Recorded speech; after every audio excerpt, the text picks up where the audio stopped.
Today is Wednesday, August 19th, 2020. Coming up on Roland Martin Unfiltered. Tonight, Kamala Harris.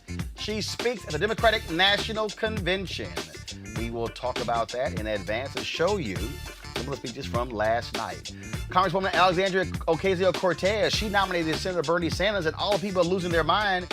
Do y'all not follow conventions to understand what the hell happened? Also, Senator Amy Klobuchar of Minnesota, she says the focus must be on fighting voter suppression, especially when it comes to the post office. I'll show you my interview with her. Plus, there's a COVID-19 saliva test being developed by Yale University in partnership with the NBA and the NBA Players Association. Really? So the NBA can figure this out, but Donald Trump's folks can't? We'll talk with an infectious disease expert about that particular test. And wait until you see this shoving match between, remember the brother who was the general manager, the president of the Toronto Raptors? Remember the white cop who said that he just experienced pain and emotional distress when he got attacked by this big black guy? The black guy's attorneys have released the body camera footage. The white cop lied. We'll show you. Plus, the black founders of an online and in-class technology school will join us to talk about virtual learning. Plus, remember the viral conversation between a man and his baby son? Well, DJ Pryor, the father in the video, joins us for Wildin Out Wednesday. Folks, it's a jam-packed show. It's time to bring the funk on Roland Martin Unfiltered. Let's go. He's got it. Whatever the miss, he's on it. Whatever it is, he's got the scoop, the fact, the find. And when it breaks, he's right on time and it's rolling. Best believe he's knowing. Putting it down from sports to news to politics. With entertainment just for kicks, he's rolling. It's on go, y'all. It's Roland Martin, yeah.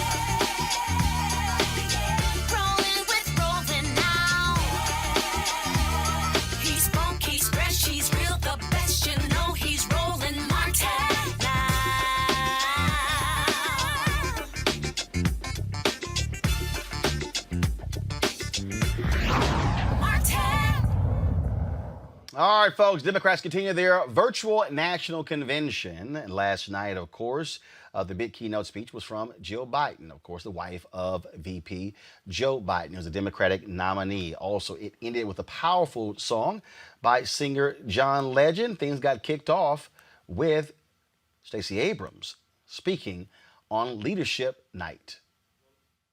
This nation belongs to all of us. And in every election, we choose how we will create a more perfect union. Not by taking sides, but by taking stock of where we are and what we need. This year's choice could not be more clear. America faces a triple threat: a public health catastrophe, an economic collapse, and a reckoning with racial justice and inequality. So our choice is clear: a steady, experienced public servant who can lead us out of this crisis just like he's done before, or a man who only knows how to deny and distract, a leader who cares about our families, or a president who only cares about himself. We know Joe Biden. America, we need Joe Biden.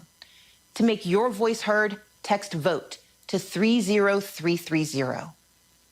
In a democracy, we do not elect saviors. We cast our ballots for those who see our struggles and pledge to serve, who hear our dreams and work to make them real, who defend our way of life by protecting our right to vote. Faced with a president of cowardice, Joe Biden is a man of proven courage. He will restore our moral compass by confronting our challenges, not by hiding from them or undermining our elections to keep his job. In a time of voter suppression at home and authoritarians abroad, Joe Biden will be a champion for free and fair elections, for a public health system that keeps us safe, for an economy that we build back better than before, and for accountability and integrity in our system of justice. We stand with Joe Biden, because this isn't just about defeating Donald Trump. We are in this to win for America. So let's get it done. Hi, I'm former Secretary of State Colin Powell. 100 years ago, a young immigrant left a dirt farm in Jamaica and set out for America. 3 years later, a ship pulled into New York Harbor and a young Jamaican woman gazed up at the Statue of Liberty for the first time. They became my parents, and they inspired me to finish college and join the Army. This began a journey of service that would take me from basic training to combat in Vietnam, up the ranks to serve as chairman of the Joint Chiefs of Staff and Secretary of State. The values I learned growing up in the South Bronx and serving in uniform were the same values that Joe Biden's parents instilled in him in Scranton, Pennsylvania. I support Joe Biden for the presidency of the United States because those values still define him, and we need to restore those values to the White House. Our country needs a commander-in-chief who takes care of our troops in the same way he would his own family. For Joe Biden, that doesn't need teaching. It comes from the experience he shares with millions of military families, sending his beloved son off to war and praying to God he would come home safe.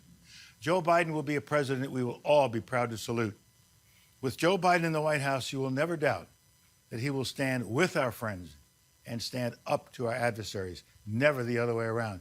He will trust our diplomats and our intelligence community, not the flattery of dictators and despots. He will make it his job to know when anyone dares to threaten us. He will stand up to our adversaries with strength and experience. They will know he means business. I support Joe Biden because beginning on day one, he will restore Americans' leadership and our moral authority. He'll be a president who knows that America is strongest when, as he has said, we lead both by the power of our example and the example of our power. He will restore America's leadership in the world and restore the alliances we need to address the dangers that threaten our nation, from climate change to nuclear proliferation. Today, we are a country divided, and we have a president doing everything in his power to make it that way and keep us that way. What a difference it will make to have a president who unites us, who restores our strength and our soul. I still believe that in our hearts, we are the same America that brought my parents to our shores, an America that inspires freedom around the world. That's the America Joe Biden will lead as our next president. Thank you very much. It's a great pleasure for Jimmy and me to join you in celebrating our next President of the United States, Joe Biden. We've known and admired Joe and Jill for many years, and most recently, I've worked with them on tackling the demands faced by the more than 53 million unpaid caregivers in our country who are juggling work and other family responsibilities and putting their own physical and mental health and well-being at risk. Joe knows well, too well, the sorrows and struggles of being a family caregiver. From Joe's time as a young widower, thrust into single parenthood with a demanding job, to he and Jill caring for their own parents and their son Bo at the end of their lives. He knows caregiving is hard, even on the good days. Jill and I also know the challenges of caregiving for those who served in the military and returned with visible and invisible wounds. And we know those caregivers need a leader in the White House. Jimmy and I are voting for Joe because he recognizes the challenges facing our families and has the heart and the talent to make life better for all Americans. When I ran for president in 1976, Joe Biden was my first and most effective supporter in the Senate. For decades, he has been my loyal and dedicated friend. Joe has the experience, character, and decency to bring us together and restore America's greatness. We deserve a person with integrity and judgment, someone who is honest and fair, someone who is committed to what is best for the American people. Joe is that kind of leader, and he is the right person for this moment in our nation's history. He understands that honesty and dignity are essential traits that determine not only our vision, but our actions. More than ever, that's what we need. During these uncertain times, Joe Biden realizes that many American lives can be saved each day through the use of masks and testing as recommended by our medical experts. Joe Biden must be our next president. All right, last night also, you saw the diversity of America when how the Democrats did their roll call when they nominated their candidates for president. A lot of diversity. Now, y'all know next week, you ain't going to see that many black people or brown people during the Republican roll call. But the one person that stood out out of all 57 states and territories was the sister from North Carolina, who the moment she started talking, you knew right there, a black woman is about to let you know the truth. Roll it. North Carolina. I've been doing this for a long time, so let me just be plain. Black people, especially black women, are the backbone of this party, and if we don't show up, Democrats don't get elected. I'm putting on my mask, and we're going to every corner in North Carolina to help organize, because we need to make sure everyone shows up for Joe Biden. He will show up for us. North Carolina cast 39 votes for Bernie Sanders and 83 votes for the next president of the United States, Joe Biden. Y'all, Cozy Watkins was real clear. She got right to the point. In fact, roll that again. North Carolina. I've been doing this for a long time, so let me just be plain. Black people, especially black women, are the backbone of this party, and if we don't show up, Democrats don't get elected.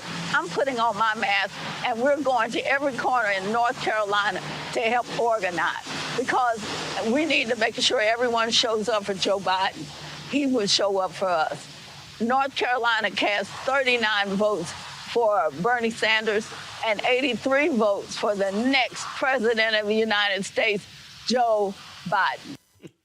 All right, my panel, Robert Patillo, Executive Director, Rainbow Push Coalition, Peach Tree Street Project. Brandon Johnson, Cook County Board Commissioner, political analyst, also Lauren Victoria Burke, NMPA. Lauren, she's like, let me just get, I've been doing this a long time. Let me get to the point. Right, exactly. You know, every Democratic committee out there in America, particularly in the South, has a Cozy Watkins, somebody that has been doing it a long time. Whether or not the party listens to that person, whether or not the Democratic Party listens to that person is the question. But that is the type of grassroots imagination, energy, and intelligence that it takes to win these elections, going door to door. A lot of people having to figure out how they will be campaigning door to door and how signatures will be collected and all of that. But that really did stand out. In a roll call, it was a very well thought out, good idea, and people are already talking about maybe doing it again in 4 years.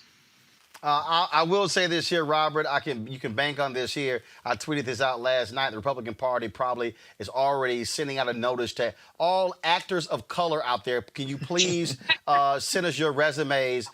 Because if the Republicans did a roll call next week like that, all you're going to see a whole bunch of white people. Well, look, I think the Republicans have done leaps and bounds on recruiting more African Americans on a more diverse base. They do have the Blexit movement. They do have Black Voices for Trump. They do have other people. You know, even when they did the Tulsa rally, you saw they had an entire black section. Okay, hold on, Robert. When you say an entire, hold on, now when you say an entire section, 2 rows. Thank you. 2 rows ain't a section. And they did have to send a private jet to every major city in the country to pick up those 2 rows of black folks, but that's better than they've done before. So I think you have to give them credit where credit is due, and for the people who are part of that movement. I can't give you credit for 2 rows. We got to be on both sides of the aisle. I can't give you credit for 2 rows. Hell, I covered the Republican National Convention in 1992, okay, when it was in Houston. I covered the next one in 2000. And I can tell you right there, I didn't see many more black people in 8 years, and that was 2000 was 20 years ago. But look, I think, to the point about Cozy Watkins, I think that what the party has to do, instead of just trotting people like her out, is listen to people like her. Anybody who's been in a county Democratic Party meeting in Brunswick, Georgia, or in Marion, Alabama, knows that that really is the backbone of the party, and I need to see her reflected in the party's platform. I know the Bernie Bros are very loud and very powerful. I know that you have other diverse sets under the Big Ten of the Democratic Party, but don't forget about people like her, because those are people who are organizing. Those are the people on the county and the local level who are turning out to every single election, who are super voters, who do not miss, who will organize the senior high-rise, who will organize the church, who will organize the HOA, who will organize the PTA. That is the grassroots part of the party that often gets left out when we're listening to K Street in Washington and to San Francisco and to New York about what the party platform is. Do not forget about who is really in charge of this party. Then if you organize folks like her and get them as part of the agenda and turn them out, that is how you turn light red states into purple states and ultimately into blue states. But the reality of this, when you talk about get them organized, Brandon, it's not going to happen. The DNC is not going to organize those people. Those folks are going to have to organize themselves to put pressure on elected officials to follow through on the agenda. We're seeing all of these different speeches, and that's great. I keep arguing that's how you're going to have to mobilize people in order to impact policy. No, you're absolutely right, Roland. And I got dressed up for you tonight. I guess I could have left my T-shirt on. Well, you know, I couldn't wear a suit and jacket and then tell folks to vote other than a little lapel pin. So I need everybody to see it in big bold letters. Oh no, we're absolutely clear. But we miss you here in Chicago, man. But look, you're absolutely right. The effort that we have to put forth in this moment is not just lifting up the voices of the individuals who never flinch when it comes to what's most important, and those are black voters, and we all know that. But the real work is going to be on the ground, and that type of organizing has to be reflected, of course, in our local offices as well. One of the things that we have to continue to be aware of, when we had a real unique opportunity in 2008 to elect the first black president of the United States of America. Great opportunity. We took advantage of that moment, but every election after that, we lost, Roland. And so what we can't have happen is that we focus so much in on November and not build and develop the infrastructure that's going to make sure that we're winning county board seats, which I know we'll get into that a little bit later, but we're winning school board races. Hopefully one day we'll have an elected school board here in Chicago, but we're winning, trusteeships, these small suburban areas around major cities where black folks are being forced into, that those villages and those smaller municipalities are electing black folks that believe in this dynamic progressive wave that has certainly swept the imagination of voters across America. But again, the focus has to be on how do we make sure that the voices of black folks are lifted up in policy, but how do we make sure that we're organized on the ground level so that we don't just win in November, that we win in races that follow November? And again, Robert, that is where, again, I continue to go when it comes to these issues we're talking about. And that is this here. We can express folk not doing this, not doing that. We can have frustration. We can say, I'm disenchanted. But that's why I keep supporting everything Reverend Dr. William Barber is doing. What they are doing is exactly what black people have always done when they've tried to impact change, and that is they mobilized and organized to put pressure on city, county, school board, state, federal government, corporations. We can sit here and tweet all day. You can sit here and post on Facebook. You can post on Instagram, and all of that matters. But you then have to take that and transfer it to where policy actually gets done, which means if the folk are not doing their job, you vote them out. If the folk, I mean, that's just that's it. That's how it's done. There's no other thing out there to figure out how to get it done. That's it. You're absolutely right, and I think what we haven't seen, particularly in this Democratic convention so far, we've had a lot of these pre-recorded messages. But when we're talking about the backbone of the party, being older voters, being black voters in various municipalities who are really doing a lot of the organizing, and who those folks, they're going to show up and vote. But have you heard the word Social Security in the first 2 days of this convention? Have you heard the word seniors in the first 2 days of this convention, besides in passing? What is the party platform when it comes to older voters? We get distracted a lot by every few years we will say, oh, we're going to get the youth vote, and the youth vote never shows up. This year, Joe Biden's, meeting with Cardi B and getting interviewed by that. In 2004, John Kerry was Puff Daddy and Vote or Die. 1988, it was Rock the Vote. We're always debating whether or not this youth vote will show up, and it doesn't. But we know the senior vote is going to show up, so we need to make sure we're putting policy proposals in place so that they are being rewarded for their dedication to the party and their dedication to getting people elected. And they will show up for those local races. They will show up for those municipal races. They will show up for races that none of us even know existed, because they have a 100% super voter record. And the party has to reward that and not simply treat them as if they are a guaranteed, or they're just a default. We can just count on them, so we don't need to do nothing for them. Well, no, but here's the deal, Lauren. Older folks not sitting around saying, I need you to give me a shout out. I'll give you a perfect example.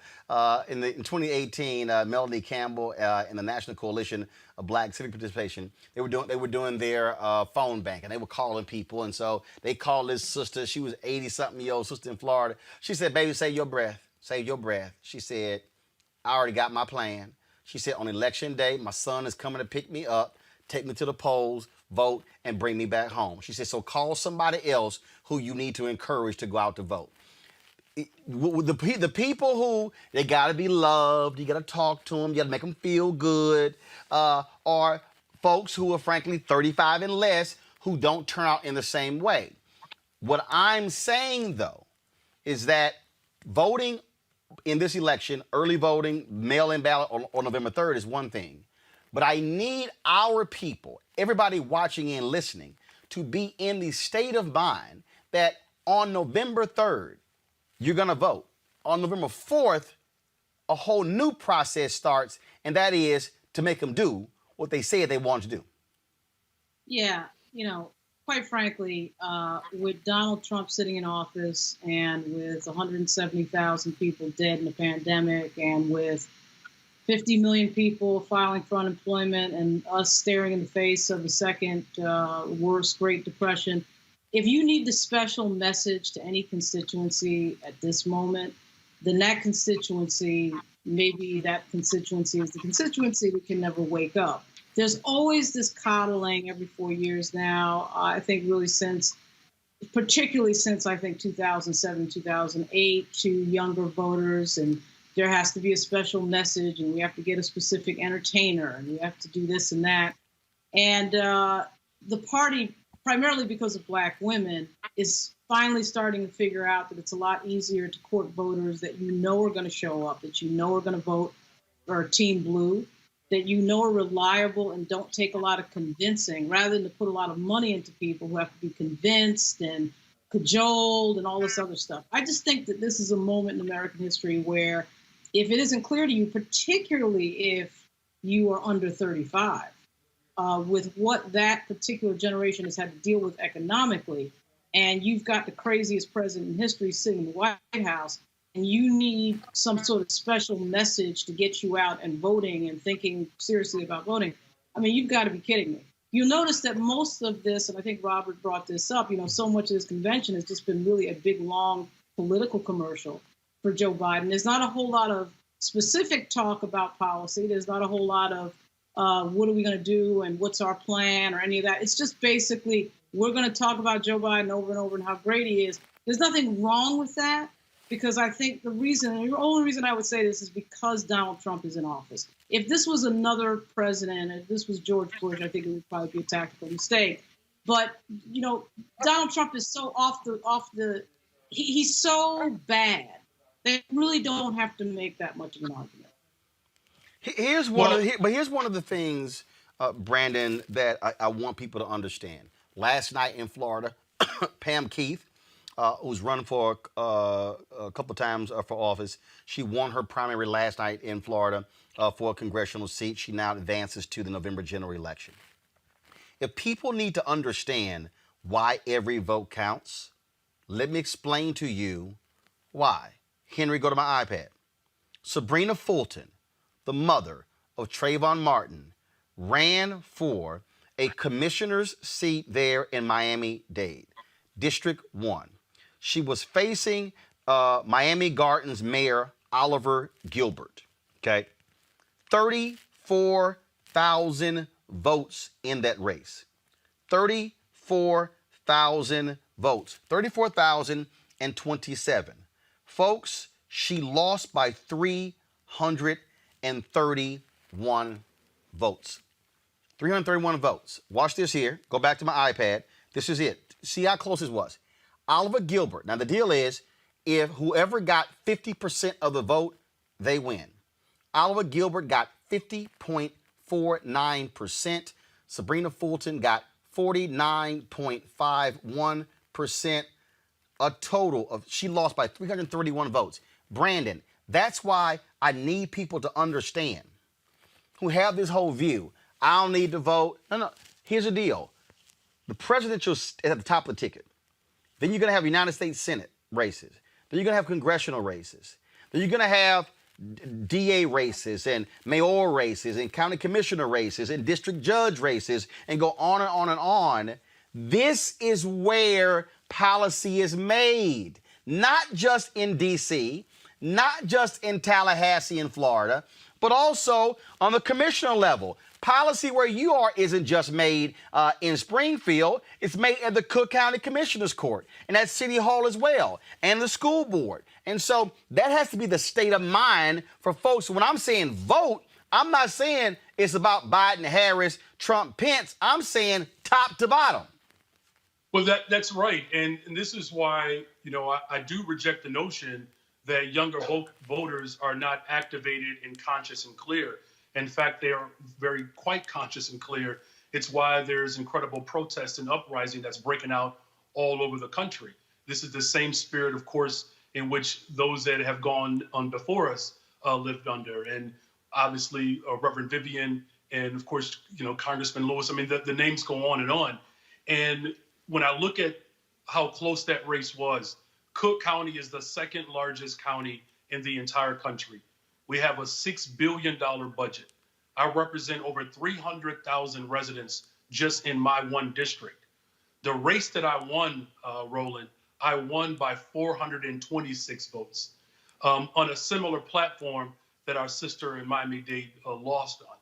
And the reason why we have to be clear about the demands in this moment, and that's everything from healthcare being a guaranteed right. Cook County, we service hundreds of thousands of folks through our public health system, making sure that we're not spending money in incarceration and policing and not on healthcare and jobs. Like those are the messages that translate at the local level. And what we don't want is the DNC to get people riled up about a single day and not keep in mind that in many of the places in which we've seen the most inequities and the gross disinvestment, they're neighborhoods that, quite frankly, have been run by individuals that are part of the party that ostensibly believes in the working class. And so we have to make sure that we're energized, that we're organized, and that we got to put Trump out. Like, that's very clear. Our sister said earlier, we're talking almost 200,000 people that he has killed because he has not been responsive to this global pandemic. But there is a regularly scheduled pandemic, which is racism. And it has isolated Black communities in particular for generations. Got it. And that's why at the very local level, we have to remain engaged, organized. And I'm going to say this too. We got to start running for office on these dynamic platforms at the county level, at the state level, at the city council level. Got it. That's where our power can ultimately be expressed. Folks, tonight, speakers are Senator Elizabeth Warren, Speaker Nancy Pelosi, Hillary Clinton, and, of course, Senator Kamala Harris and President Barack Obama. One of the issues you continue to hear folks talk about in the campaign has to do with COVID-19 and, frankly, the lack of testing that we have seen take place in this country. The Trump administration continues to fail the nation in doing so. Now the FDA, they have issued an emergency use authorization to the Yale School of Public Health for its saliva direct COVID-19 diagnostic test, which uses a new method of processing saliva samples when testing for COVID-19 infection. According to the FDA, the Saliva Direct test for rapid detection of COVID-19 is yet another testing innovation game changer that will reduce the demand for scarce testing resources. The NBA and the NBA Players Association, they have been working on this along with the folks at Yale. Joining us right now is Dr. Carissa Colbreth, Chief Medical Director of Infectious Disease Diagnostics at Tricor Reference Laboratories. Glad to have you back on Roland Martin Unfiltered, Dr. Colbreth. So, all right, so explain to folks, the difference between this. I have to take a COVID test tomorrow because I'm doing working on a documentary for Showtime, and so I must take it tomorrow. I don't know what the test is going to be. They might put that damn thing way down my nose. I don't know exactly what it is. So what you know so far about this test, what makes it so unique?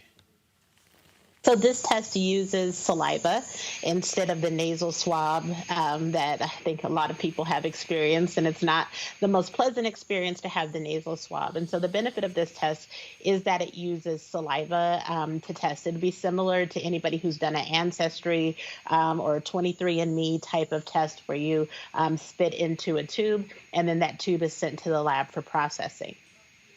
And so right now, and like there's some test out there that comes back false positives, those rapid testing machines, and that's also one of the issues because, and from what you know with this, how long is it going to take to have the test and then get the results back? Because that's one of the issues that people have is that some people have taken the test and got the results 3 weeks later, and hell, they might have caught it between that point and the last test.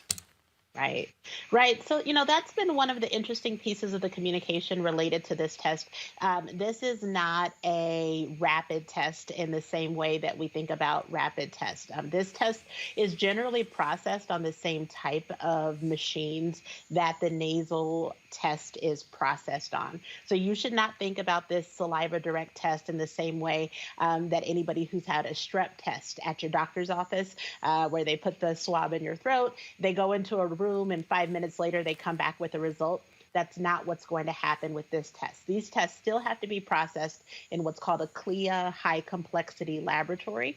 And so I'm concerned that we are going to face the same type of testing challenges that we've been facing with the nasal swabs. I think this is a good innovation forward to using saliva, but it doesn't quite get us to the rapid diagnostic that would provide immediate results to the patient that's, say, in the doctor's office waiting for a result. That innovation is yet to be identified. We're now seeing more of those type of tests, those type of rapid tests are being approved. There was another FDA approval that just came out today for another rapid test. I think we need many more of these rapid tests that can be in doctors' offices, in nursing homes, in emergency rooms, urgent cares. Those are the type of tests that we need that are close to the patient, and we don't have to send the test all the way to a laboratory and then wait days to get results back. So the issue that we're having is not really with what tests you take, but it's the processing of tests. The processing of tests has been the challenge that we've been facing from the beginning. We've been facing supply shortages. We've been facing shortages with the swabs. So the saliva test is incredibly helpful because now we don't have to depend on a swab, but we still have to get that saliva sample to a laboratory. It still has to go on a machine. And the other thing we have to point out here is that we have highly trained clinical lab scientists that are running these tests. And our scientists have been working day and night to get these results out. We need to have less complex tests that can be performed at a doctor's office so that we can get the results back in a quicker manner. But we need those tests to be accurate. We need them to be sensitive. That means that when we look for the virus, we are sure that it's there. And when we give a negative result, we're confident that the result is negative. We also need to make sure that they're specific so that if it's positive, we can trust that the result is positive for coronavirus and not a false positive result. All right, Dr. Carissa Colbert, we surely appreciate it. Thanks a lot. Thank you. All right, folks, let's talk about one thing that did happen last night at the Democratic virtual convention. I really let me parse this as best I can. I'm really tired of stupid people. I'm just really tired of stupid people. And last night was a perfect example of people who, frankly, who don't really follow this process. I remember last night, Delaware, they passed. People like, oh my God, what are they doing? And I'm like, y'all, this happens all the time. The home state of the person who's being nominated for president, they let that state go last to put the candidate over the top.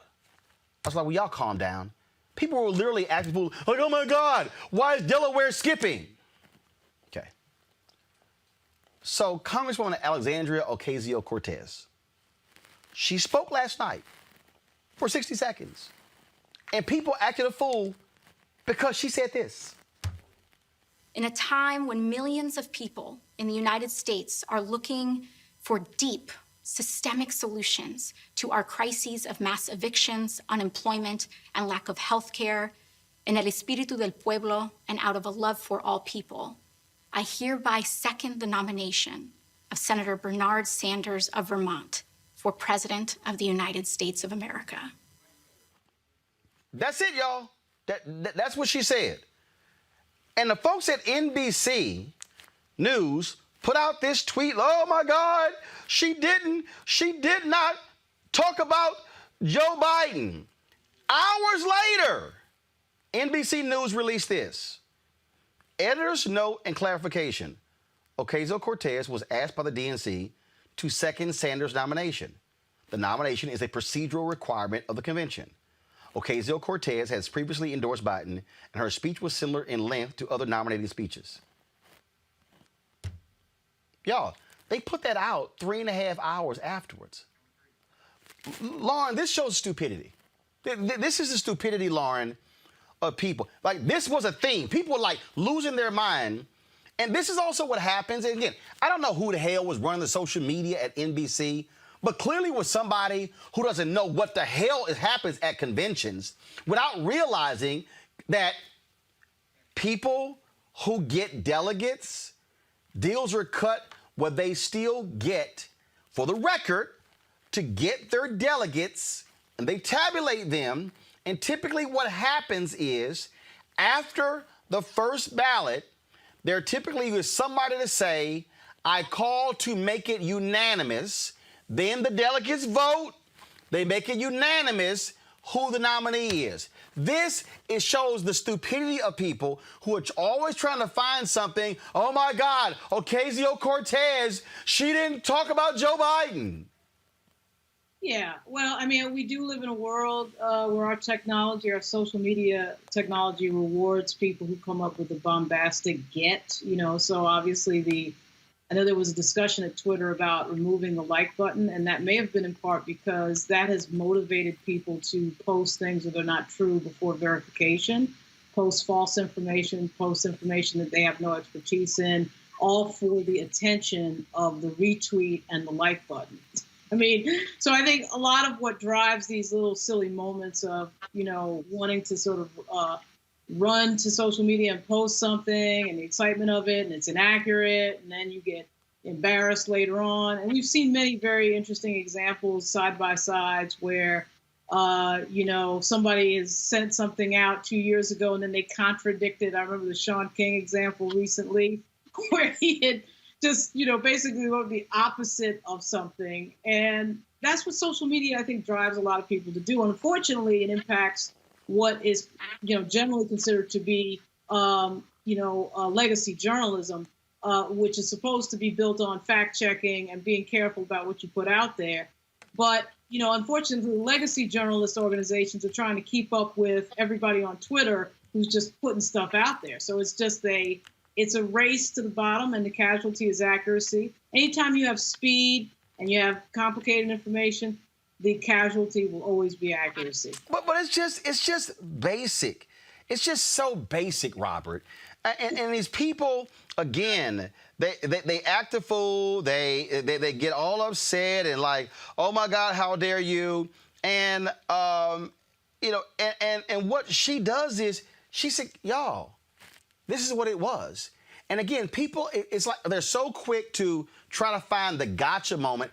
This is where credible people have to go, can y'all calm down? This is what's going on. I had to do that about 3 or 4 times last night where people were like, oh my God, I don't understand what's going on. Like, this makes no sense. And I'm probably, because y'all probably don't even pay attention to this stuff all the time. So chill. Well, this is why Donald Trump won in 2016, because he was able to control the news cycle, understanding that nobody pays as much attention to the fact check as they do to the initial impression. What they were trying to do, look, the convention was pretty boring. They were up against LeBron in the first round of the playoffs.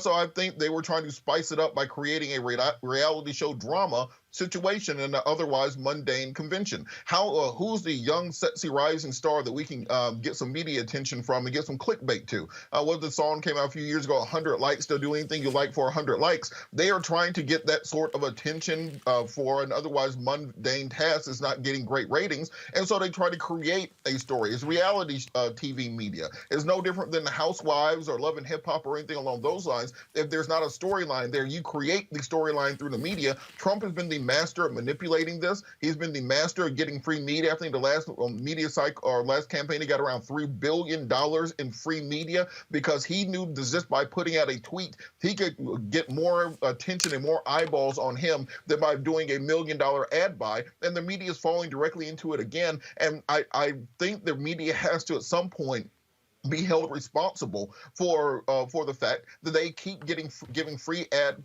time and free advertising to the shiny candidate instead of doing some real media and real journalism to get to the truth. It's just basic, Brandon. It's just basic. It's like if you know the deal, it's basic. Yeah, it kind of reminds me of when you got to watch a baseball game with someone who doesn't watch baseball, and you got to explain all the different rules.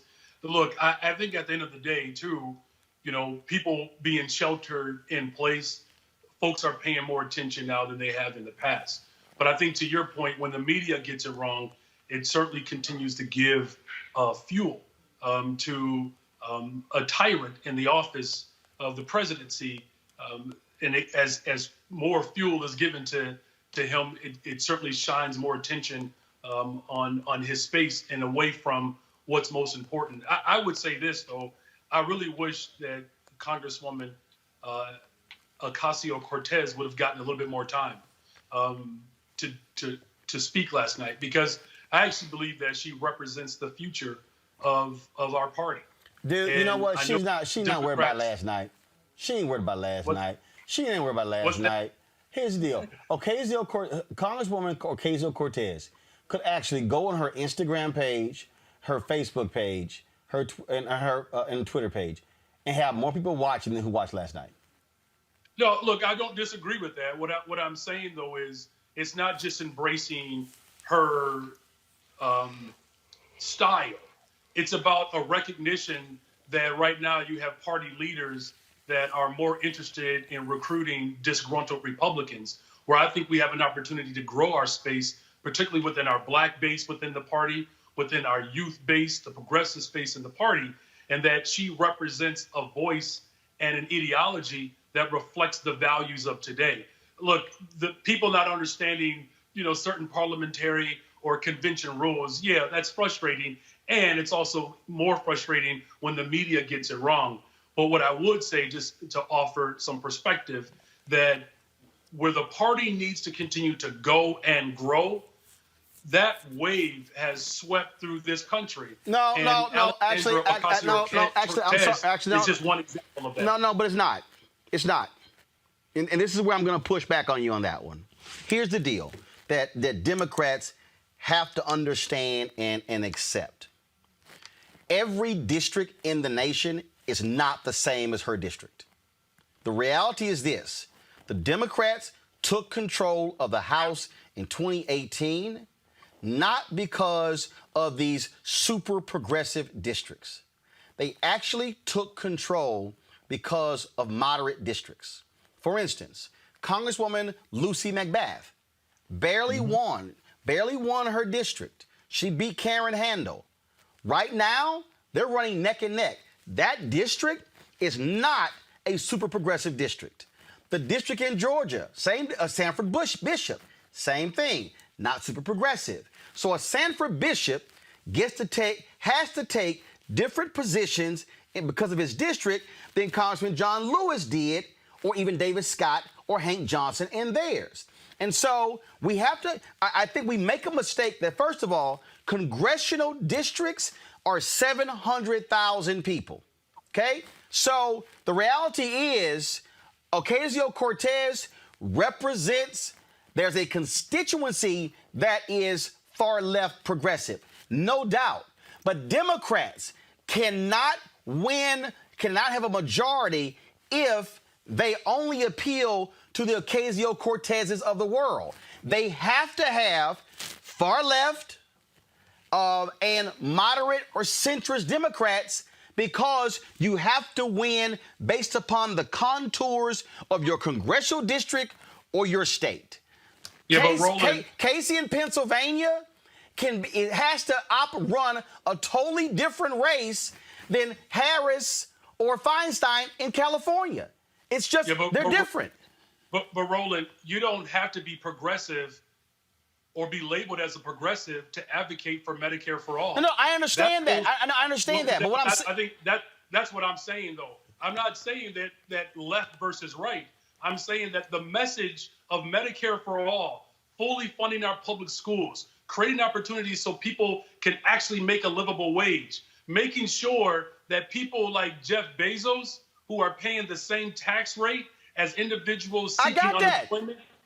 That's what I'm saying. But here's the deal, though. You can't. But you actually can't have everyone saying Medicare for all when the very unions that support Democrats were the ones who were saying to Warren and Harris and Sanders, "Yo, back the hell up, because we fought hard for those benefits." See, this is the struggle, Robert, that I think that again, as I look at the Democratic Party, the reality is this. The Democratic Party has a much larger tent than the Republican Party.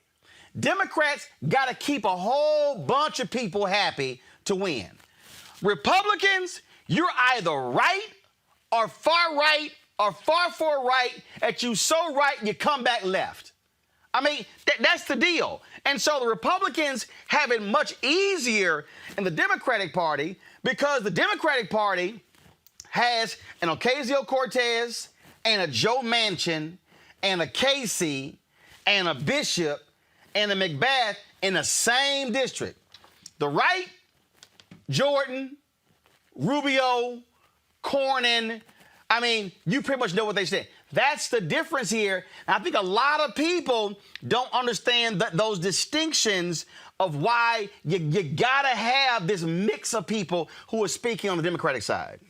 Well, you know, the Democrats are the big tent party, and that's part of the balancing act that has to happen. Well, look, we have 4 black folks on this panel right now. I guarantee we are all at different points on the political spectrum, but generally vote Democratic. So me being from Waverly Hall, Georgia, growing up in a rural community, I'm pro-Second Amendment, pro-life, Southern Baptist, believe in individual responsibility, small government, economic conservatism, but still vote Democratic. So you have to you have to put that on the same spectrum with the people who live maybe in Manhattan or Brooklyn or San Francisco, who have a completely different reality, and so they believe in different policies. People in the South aren't going to believe in big government solutions to everything, but they still believe you should have a social safety net and strong union jobs and a political system that works for the least of these. So that is part of the difficulty. That's why you have to mix in a John Kasich, a Colin Powell, Cindy McCain,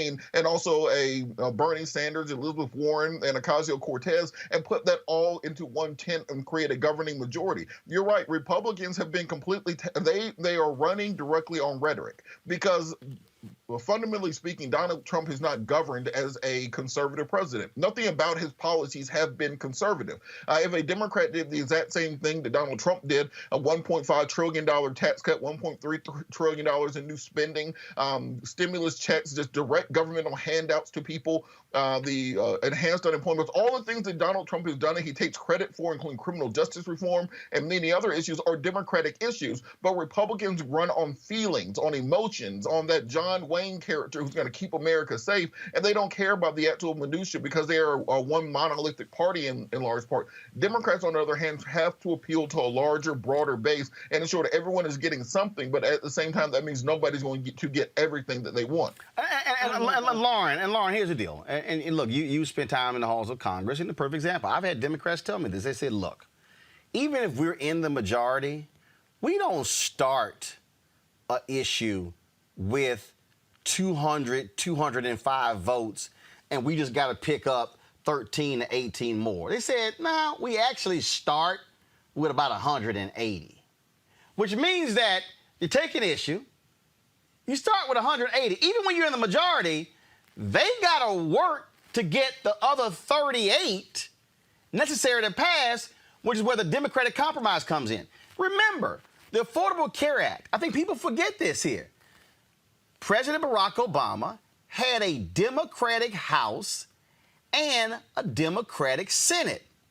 But you had people like Lieberman and others who damn near were negotiating like Republicans, and that's what held it up in 2009.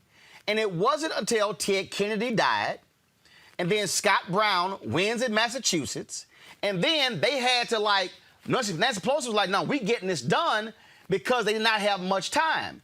That's the difference between the parties. And I think a lot of folks, people I've seen even commenting out here, don't quite understand the nuances when you start getting inside of politics in the party. Go ahead. The Joe Lieberman point is well taken, but remember, you also had Barack Obama, who in his heart of hearts was a corporate Democrat who did not believe in the public option, did not want to fight for the public option. And the way the Democrats negotiate is a very lowest common denominator style. When Mitch McConnell negotiates, he goes for the most he can get and then goes down. When the Democrats negotiate, they go for the least they can get. Now, Pelosi's been changing that in the last maybe 2 years, but still. I would push back on the notion that this country certainly is not Ocasio-Cortez progressive, but remember, the Democratic Party has won the majority on the national level several times and somehow figured out a way to lose the Electoral College or lose the White House in the case of Gore Bush. That's because the national vote is national. What I'm saying is elections in America are not national. Elections in America are state elections, and those states see things differently. That's all I'm saying. I know it, but the majority of people voted for brand blue. Right, but that's the majority of people when you add up across the country. But the bottom line is you still have to recognize that there are different interests, different views in different parts of the country, and hell, even in parts of states. I mean, we can talk about Detroit all we want to. Once you get outside of Oakland County, hell, Michigan is Alabama. In Pennsylvania, you can talk about Philadelphia, Pittsburgh, and the suburbs. Outside of those, Pennsylvania is Alabama. And so all I'm saying is I recognize just the different nuances of the party, and that's why if people don't quite understand what happens when the negotiating takes place, because districts are simply not the same if you come from a hard, far-left blue district and you come from a purple or a trending red district. Your politics are different. Poll after poll shows us, let's do polling and money. Let's just do polling and money, okay? Polling and money would tell you that what Ms. Ocasio-Cortez talks about is extremely popular with most people. What stops it from happening is the money and politics issue, because corporate interest controls the Democratic Party.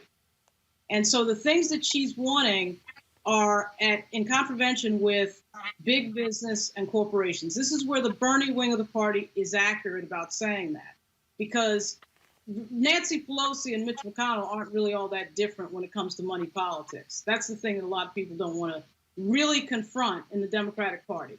So the results that you're getting are a result of who gives money to whom that controls the game and controls what conversation we're having and what these members vote on week in and week out. Yeah, Roland, if I could, and this is why I trust black women. I do. Particularly one that I married. I think what Lauren is getting at is that because we negotiate as Democrats to the lowest common denominator, we're not pushing certain ideology is because some of us don't believe it. Let's just be honest. And I'm fully aware of the nuances within the party. I mean, here in Chicago, let's not assume that Chicago is deep blue. Roland, you spent some time in Chicago. You go to certain sections of the city of Chicago that have a much different perspective. Chicago is blue, but it's also white.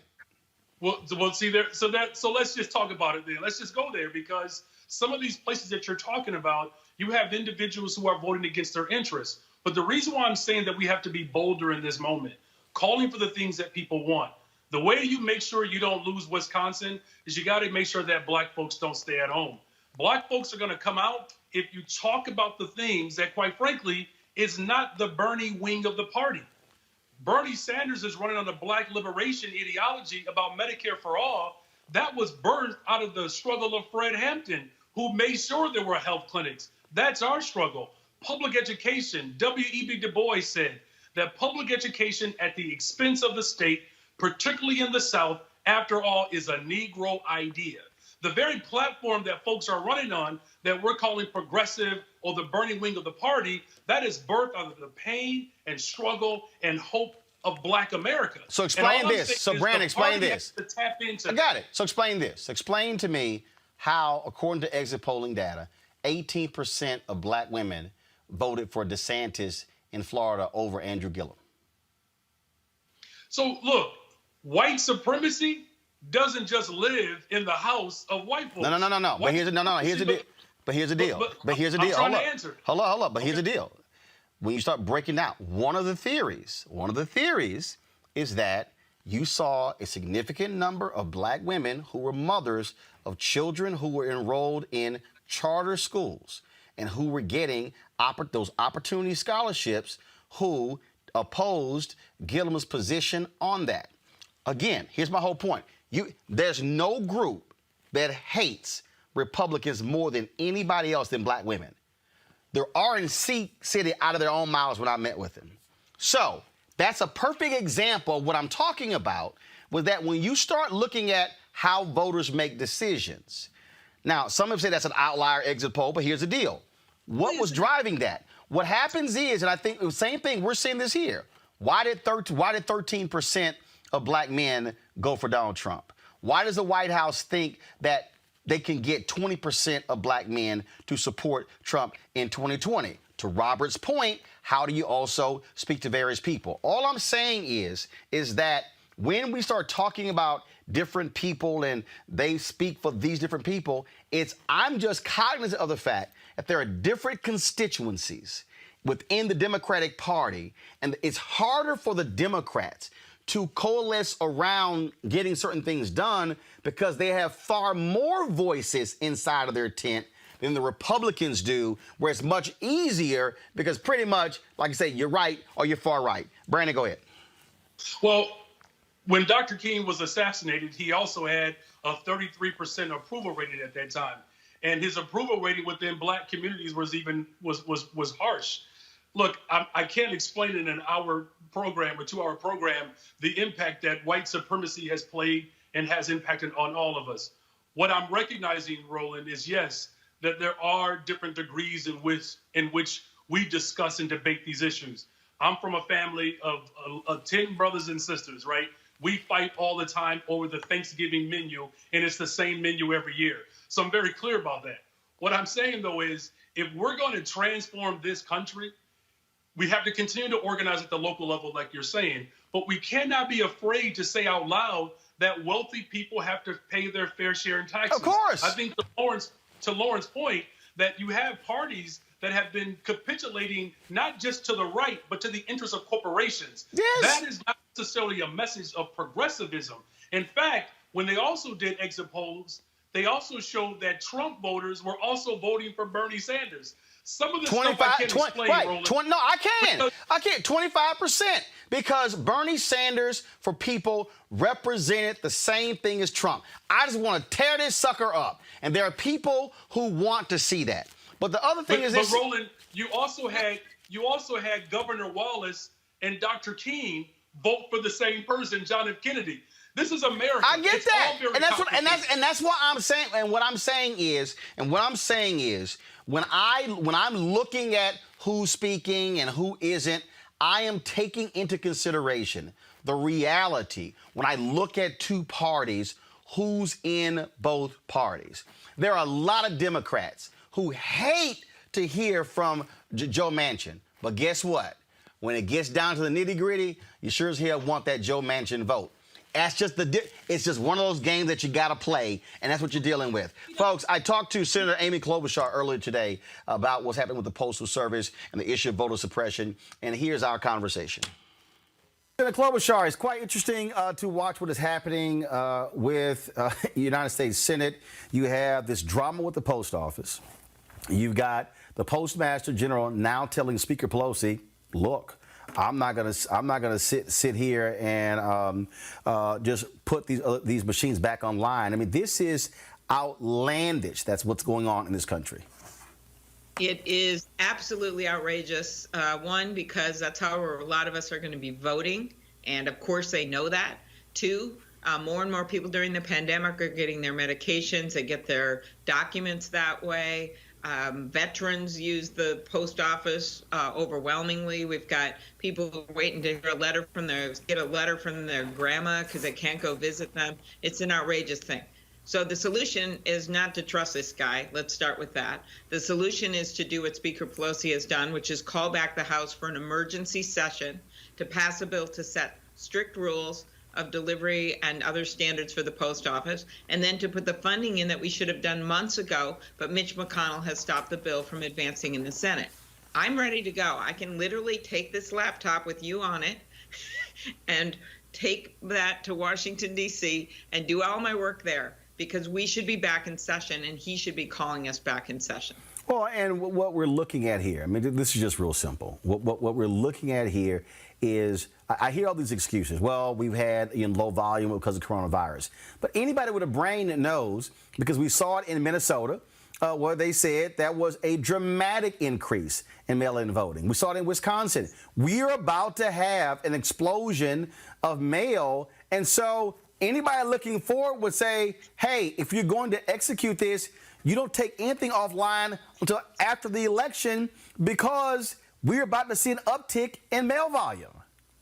Exactly. I mean, literally, you don't have to be a postmaster general to understand this. It is a ridiculous situation because we've seen it. Ready for this one? Republican primary in Maryland. Over 95% of Republicans voted by mail, despite what the president is saying. People are voting by mail all over the place. It's 60 to 70%, double in my state, more than double what it used to be. And we see that all over the country. We do not want to have the situation like we saw in Milwaukee, where African-American voters were standing in line in garbage bags and homemade masks just to exercise their right to vote, while Donald Trump gets to vote by mail in the luxury of 1600 Pennsylvania Avenue with his ballot he gets from Palm Beach, Florida. That's exactly what happens. And despite him trying to cut down voting by mail and voting period, people are voting in record levels, and that's a good thing. And I thought Michelle Obama's comments were amazing, but when she said that at the end, find out all your rules in your state, vote right away, make sure your ballot gets in, and if you don't want to do that, or if there's a problem, go pack a breakfast, stand in line, be safe, wear comfortable shoes, and vote. We are not going to let this guy scare us out of voting. And the thing here that I think a lot of people don't realize is that historically, Republicans have voted by mail. Look, I've followed and covered lots of elections, and typically on election night, when they first release the absentee ballot totals, typically Republican candidates do very well because they've always taken advantage of this. And so folks have to understand, all of a sudden this attack on mail-in voting is really because they don't want to see Democrats or progressives now embrace something that they've always enjoyed huge leads in. Exactly. Utah is nearly 100% vote by mail. That's a really red state. You have Republican secretaries of state that have said it's no fraud.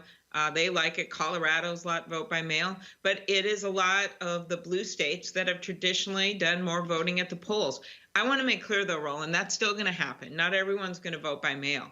And that's why part of the funding that we want to get is also for training a new cadre of poll workers, because a lot of our poll workers are older. When you go vote, you see a lot of seniors there, so they're less vulnerable if we put younger poll workers out there. And the second thing is to make sure the polls are open for longer than just 5 days ahead, 2 weeks ahead, like they have in my state, 3 weeks ahead we have in my state. That'll mean less people congregating. So it's a combination of doing what you can to learn how to vote by mail and doing it successfully.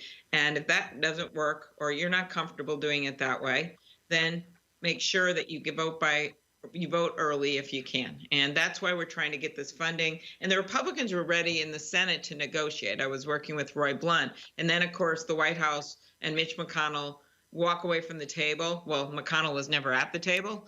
But the point is that we've got to get the funding as well as make sure that we're stopping the voter suppression wherever it is. About voter suppression, I had somebody who sent me a tweet, conservative, who said, well, there can't be voter suppression until people vote. And I said, no, idiot. The whole point of voter suppression is to even keep folk from registering and to frustrate them where they completely check out of the process. I had Greg Palast on my show on Monday, and he even broke down how, even on the mail-in deal, how many ballots get discarded in terms of signatures and not right postmarkers. Even when it comes to mail, that we have to get people to understand there's a very clear process that has to be followed to ensure that. Exactly. And that's why the bill that I did that passed the House now is in the HEROES Act, says you can postmark up to the end, up to Election Day. So you don't have to worry about how long the post office takes.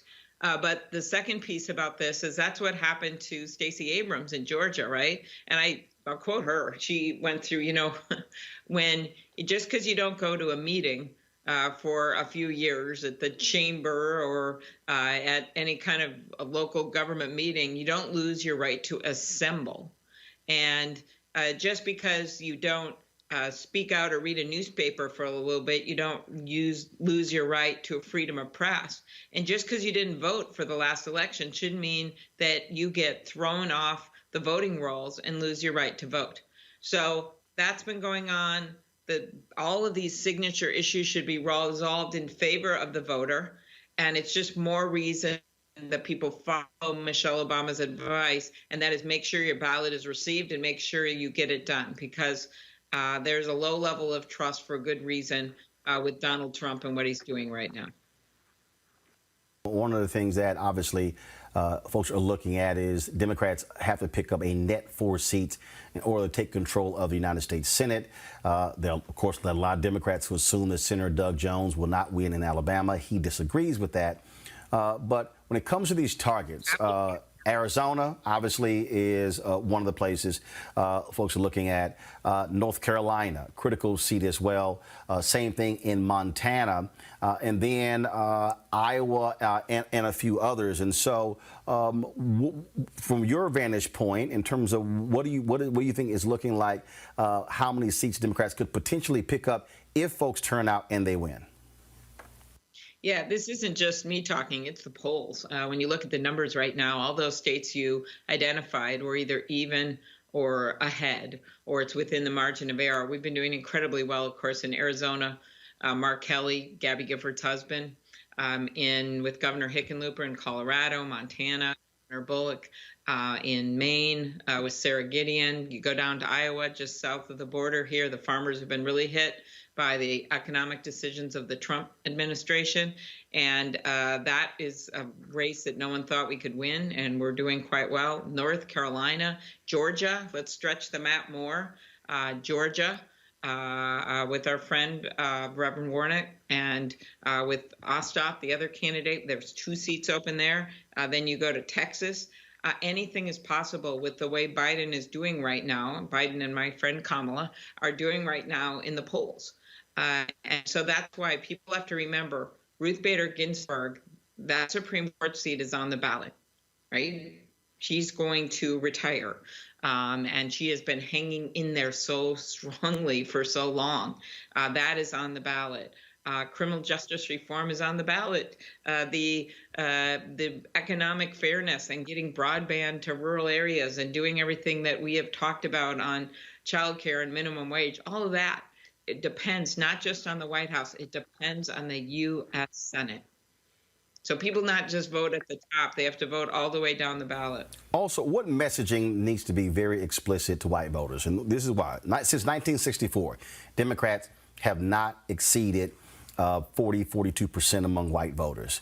In the Midwest, only 36% of white men are supporting Joe Biden, Kamala Harris over the Trump ticket. What often happens when we have these conversations, people talk about, what we must do to target the black vote. What must we do to target the Latino vote? Well, in this conversation, what should Democrats be saying specifically to white voters, especially white men in the Midwest? You talked about those Iowa farmers, those dairy farmers who've also had to file for bankruptcy in Wisconsin because of Trump's tariffs.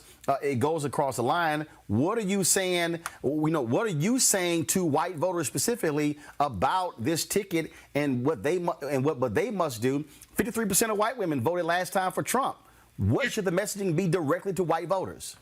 Right. So, as you know, in my state, I've been able to pick up votes from independents and moderate Republicans at every single election in a big way. And what I think is, first of all, you reach out, you go there, you say to some people who voted for Trump, a lot of my state had like a 1.5% Hillary victory, right? And you say, look what's happening right now. This guy isn't competent. It's not helping you. And he also doesn't have any compassion, and he's dividing our country. It's a pretty hardcore message. And Michelle got at some of it, actually, when she talked about, remember when she said, he's just not doing the job right. It's a kind of a common sense argument. Then the other piece about this is that I thought the guy in the video, I loved the roll call last night. I loved when it showed the diversity of our nation. It showed America as it is, as opposed to how Donald Trump talks about it. But the one guy in Ohio, the union guy, when he stood up and he goes, he's in the middle of that field. There's kind of a pole sticking out from under his overhead. And I love these videos because everyone made them on their own. And he says, every time Donald Trump, workers get screwed. And so I just think those direct, and I don't even call them messages, those direct truths from working people, whether they're white, black, People have gotten hit by this guy, and we got to make that case. He tries to divide us on race all the time. We know that. But we've got some economic truths that bring all of us together. And that's why the speech I gave was about crossing that river of our divides and remembering that unity isn't like, so what? Okay, unity. That's not the purpose. It's not settling. It's not like the lowest common denominator. It is a means to get to where we need to get, which is increasing the minimum wage, all those things we've talked about. And that is just as appealing to those workers in Ohio as it is to African Americans in Maryland. I mean, it just is. And so that's why I think the message has got to be one of unity. And that's what Joe Biden uniquely qualified with Kamala, where every little African American girl is going to be able to look at her on that stage tonight and say anything and everything is possible. I would hope that Democrats would be as explicit to point out how Donald Trump's his attack today on Goodyear, that impacts one of the largest employers in Ohio. Exactly. And you know that Sherrod Brown would be a good person to put out there talking about these things, just because we've got workers that have been hurt by his policies. And when he passed that tax, remember that thing, that's his signature, $1 trillion in debt, putting us in a really bad place right before the pandemic. When he did it, he went down to Mar-a-Lago and had a whole ballroom of his best friends there. And these are his words, not mine. You just got a lot richer. To me, that's Exhibit A, because I can tell you that guy in the field in Ohio and those farmers in Minnesota, they were not in that ballroom. So we have got to make the case that he doesn't have their backs. Absolutely. Senator Amy Klobuchar, we surely appreciate it. Thank you so very much. And I'm sure we'll keep putting pressure on and trying to get folks to focus on voting over the next, actually less than 80 days, 76 days before Election Day. It is. Thank you for having me on again. All right. Bye, Roland. Thanks a lot. Take care. Robert, real quick, the reason I asked her that last question there, because I said the same thing to Senator Bernie Sanders a year ago. Candace loved talking to black people, loved talking to Latinos, love talking to women. I'm like, you know what? Damn no. Don't give me that identity politics stuff. White people have white interests. And I think there has to be very specific and clear messaging to white people by candidates.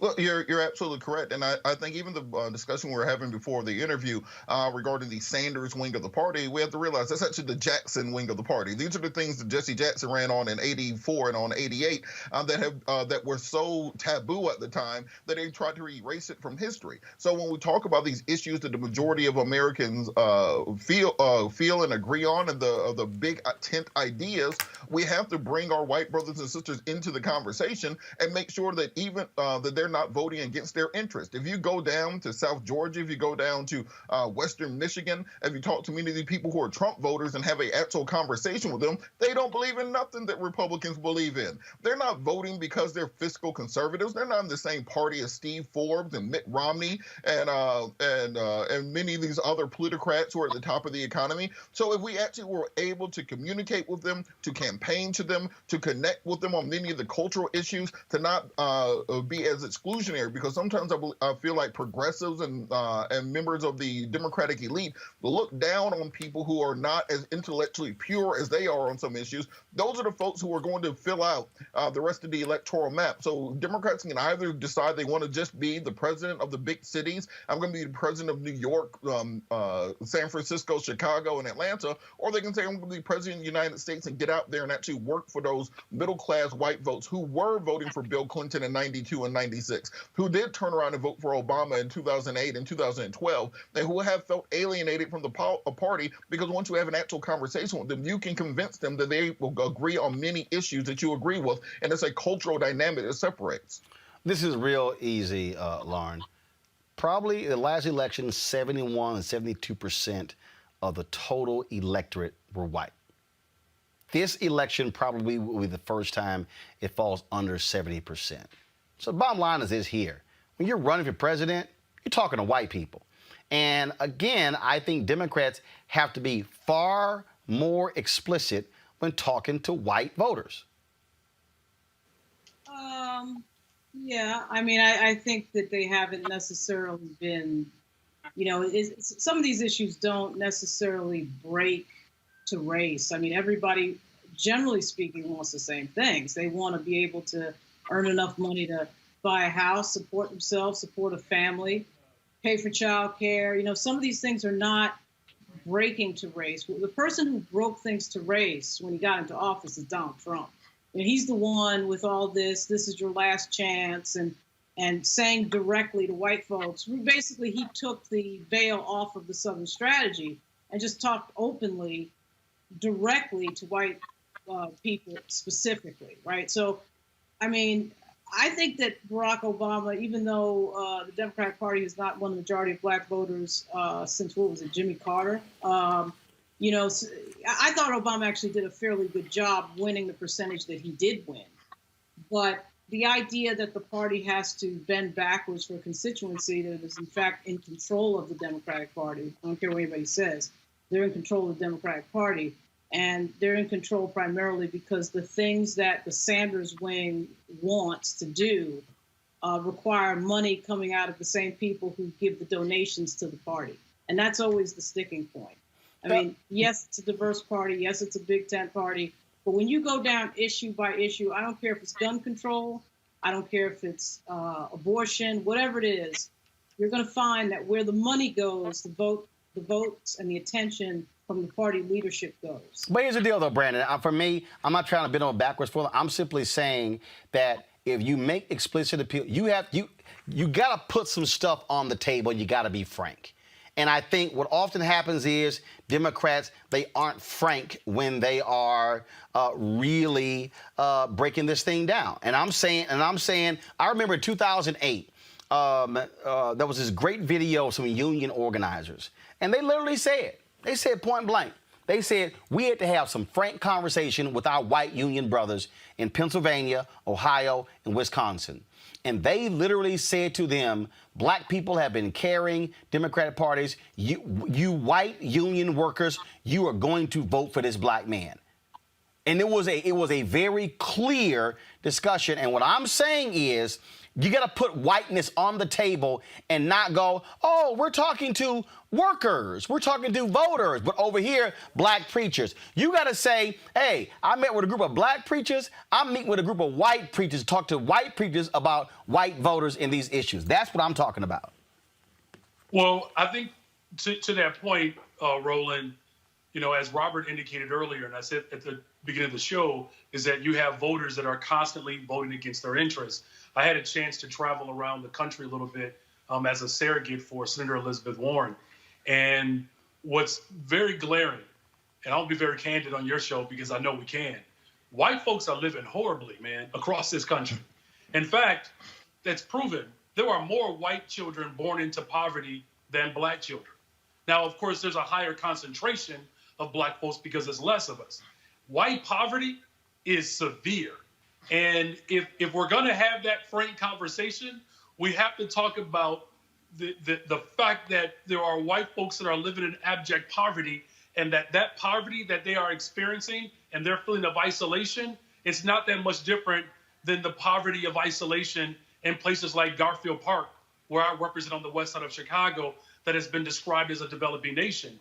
And if we're speaking to people's pockets, speaking to their financial interests, that's the language that people hear the best or easiest in this country. And as I said, you have people who are filing for unemployment, and Jeff Bezos is paying less in taxes than those individuals who do not have a job as a result of just outsourcing and the loss of jobs. So yes, we have to be very direct. We have to be very candid. And that's why I appreciate your acknowledgement, Roland, of what Reverend Barber is doing, because that is where we have consensus within this country, that there are people that have and those that do not have.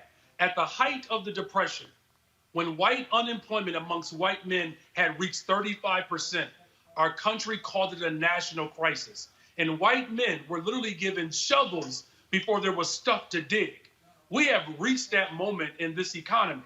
And if the Democrats are serious about building this coalition in the interest of workers, black, brown, white, the coalition that 84 and 88 brought us, that led to other mayors being elected across the country, we have to speak to the economic interest of our communities. And that's where I believe we can find unification. All right, folks, got to go to a break. We come back. We'll talk about the Toronto Raptors president. Remember the white cop who said how he was just abused and beaten down and hurt? We have the body camera video of that cop, and he was a lying fool. That is next on Roland Martin Unfiltered. You want to check out Roland Martin Unfiltered? YouTube.com/Roland S. Martin. And subscribe to our YouTube channel. There's only one daily digital show out here that keeps it black and keep it real. It's Roland Martin Unfiltered. See that name right there? Roland Martin Unfiltered. Like, share, and subscribe to our YouTube channel. That's youtube.com/Roland S. Martin. And don't forget to turn on your notifications so when we go live, you'll know it. Census takers will be visiting households to make sure we are counted. Too much is at stake. Respond online today. Shape your future. Start here at 2020census.gov. As our community comes together to support the fight against racial injustice, I want to take a second to talk about one thing we can do to ensure our voices are heard. Not tomorrow, but now. Have your voices heard in terms of what kind of future we want by taking the 2020 census today at 2020census.gov? Now, folks, let me help you out. The census is a count of everyone living in the country. It happens once every 10 years. It is mandated by the U.S. Constitution.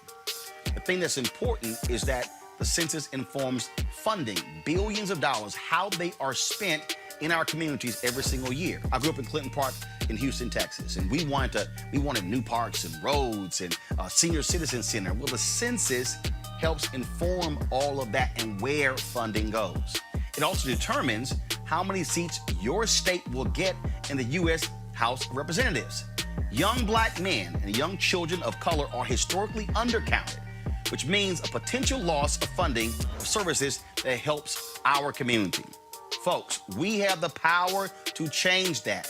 We have the power to help determine where hundreds of billions in federal funding go each year for the next 10 years. Funding that can impact our community, our neighborhoods, and our families and friends. Folks, responses are 100% confidential and can't be shared with your landlord, law enforcement, or any government agency. So please, take the 2020 census today. Shape your future. Start at 2020census.gov.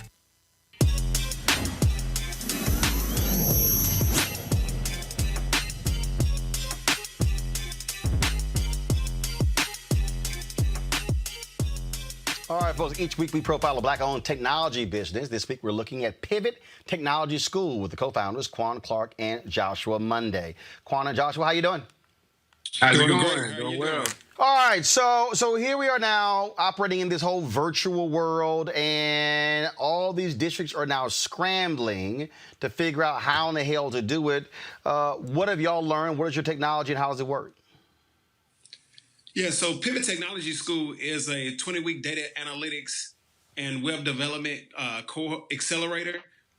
We are focused on getting more minorities trained into technology careers.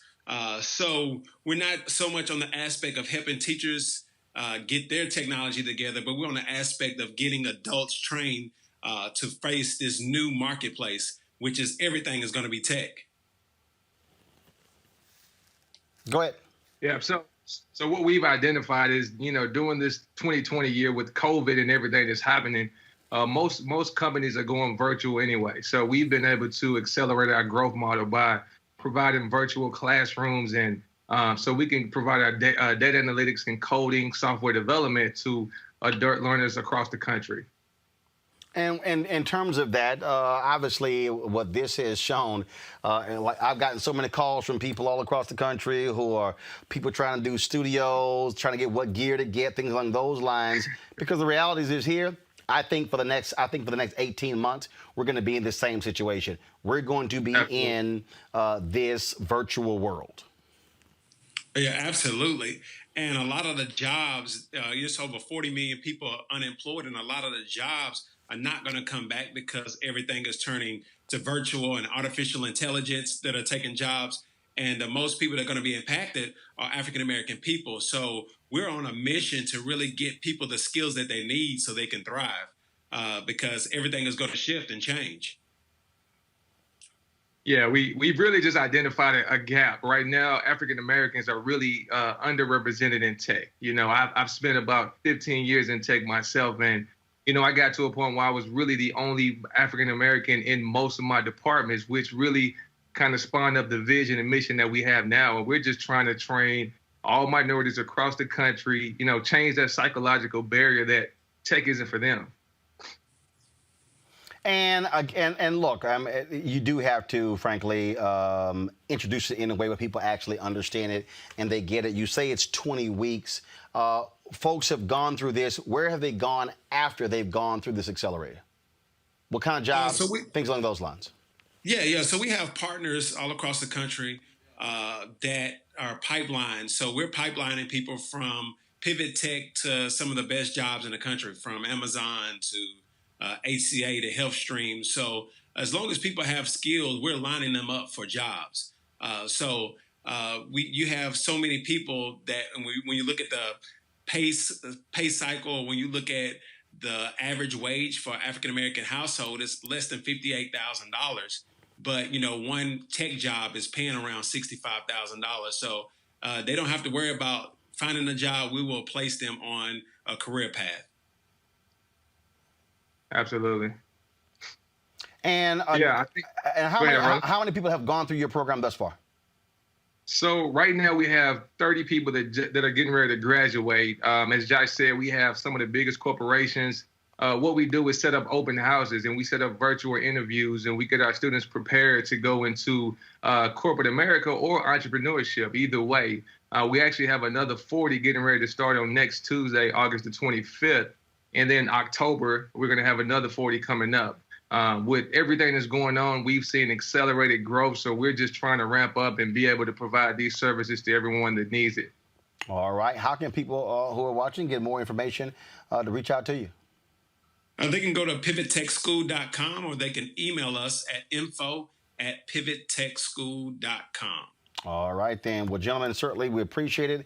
Good luck with what you're doing. And I keep telling folks, stop saying that it's the future. No, it's the now. It's the now. Absolutely. All right. Thank you, Roland. I appreciate it. Thank you so very much.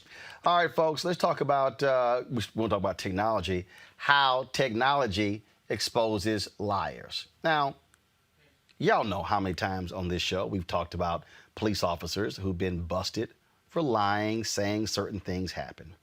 Well, remember when the Toronto Raptors won the NBA title?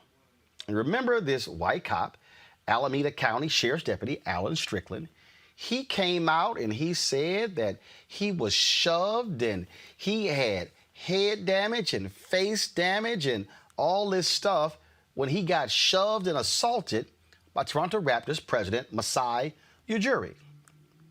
That's what he said. He even filed a lawsuit in February against the Raptors president. Well, yesterday, the attorneys for the Raptors president released this body cam footage. I know. Now, here's what you're seeing here, folks. This is not, go full screen. Go full screen. Don't go to me. No full screen. This is the one angle here. You're about to see right here, okay, you see the cop right there. All of a sudden, you're going to see him come out, the Raptors president. He's about to, that's him, he's about to pull out his credentials to show to the officer. He's walking, the officer pushes him in his chest, and then twice. Then different folks grab the officer and say, hey, man, this is the brother who's the president of the Raptors. Your jury pushes him back after he got pushed twice. After he got pushed twice, okay? All right, so and so you see all the media, all these people come over. Now remember, he was coming out to celebrate with his team winning the NBA title. You see the brother who grabbed him, again, trying to let him know that, no, he is okay. All right? You see the officer still there. Somebody is talking to that particular officer. Now, that's one of the video. Did we have the other video? Okay, I'm going to pull it up because I think the other video actually, folks, is a better video. because what you're going to see in this other video, let's see if I can pull it up on my iPad here. The other video is quite interesting because it actually is Strickland's body camera footage. His actual body camera, which gives you a better indication because you can even hear what Strickland says to your jury. Okay, so let's see here. Let's see if I can play this video right here. Let's see here. Watch shoving match. So let me try to pull this up. So we played you that wide video. And going to pull up 1 second. Bring up my panel, please. Lauren, I'm going to start with you. We keep talking about these cases where these cops fill out reports and they lie and they say certain things happen, but then all of a sudden the truth comes out. Now, here's the piece right here. So I'm about to play this video. This is the body camera footage from the cop. Guys, turn the audio up as well. I want y'all to hear what was said. Watch this.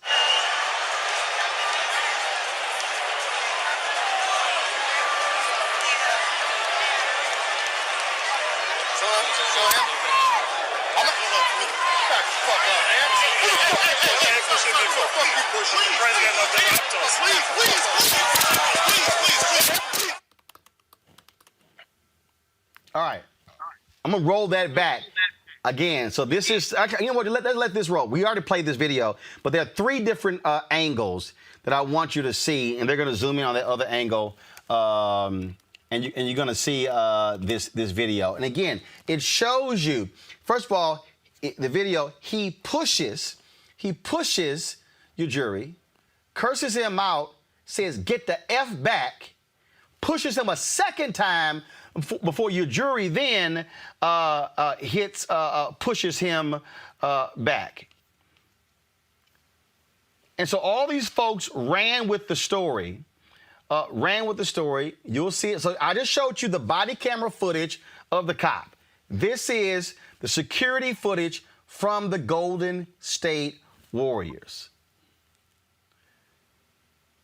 And in Strickland's lawsuit that he filed, he alleges that your jury assaulted him, that you see this here, pushes him in the chest once, words with him, pushes him a second time, and then he gets pushed, never falls down. He just gets pushed in the chest.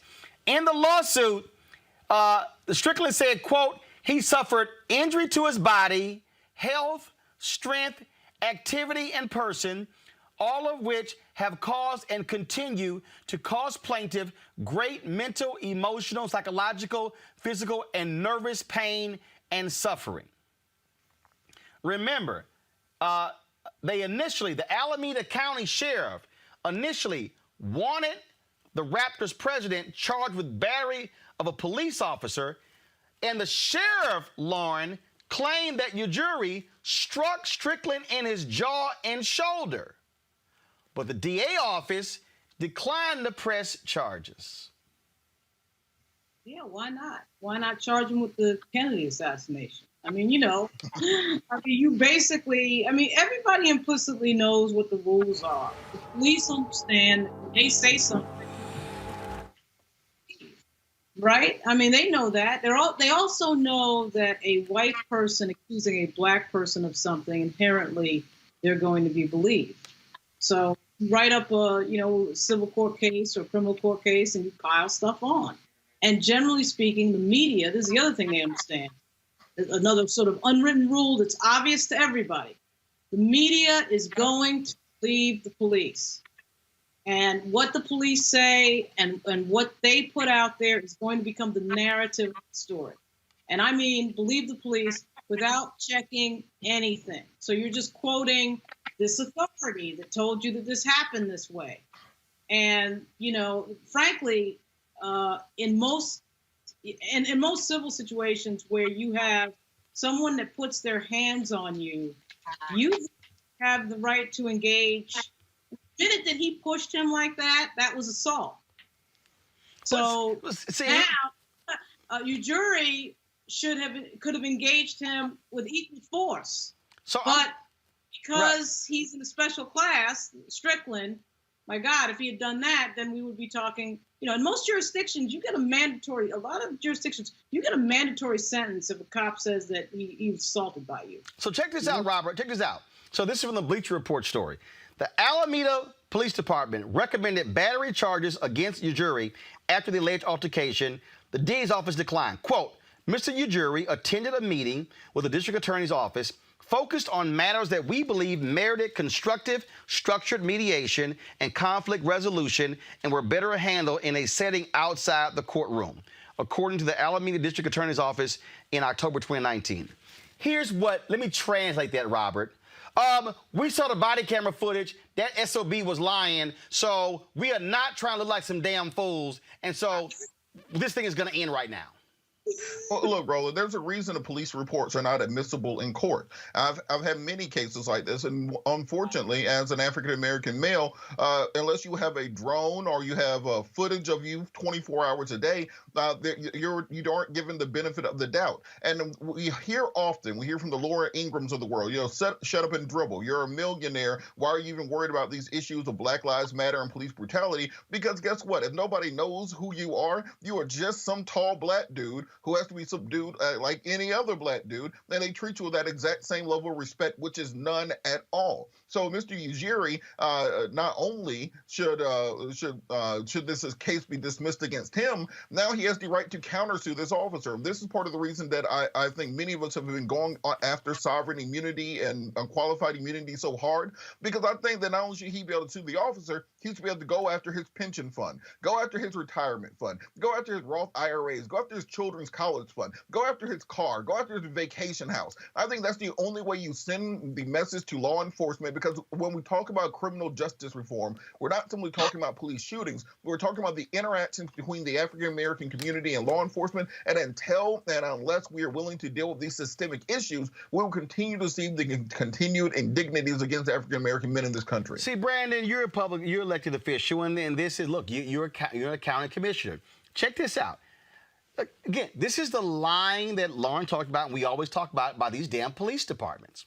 Go back to my iPad. The Alameda County Sheriff's Office initially stated Ujiri didn't have any credentials on hand when he was stopped by Strickland, though videos later showed that Ujiri, in fact, had his credentials in his right hand. The officer later said he didn't have the right credentials to get onto the court. Ujiri had a red badge, it claimed, but required a purple badge and gold armband. It gets better. It gets better. The Alameda County Sheriff's Department also said that Ujiri hit Strickland with 2 fists and struck him in the jaw. It said it had video proof.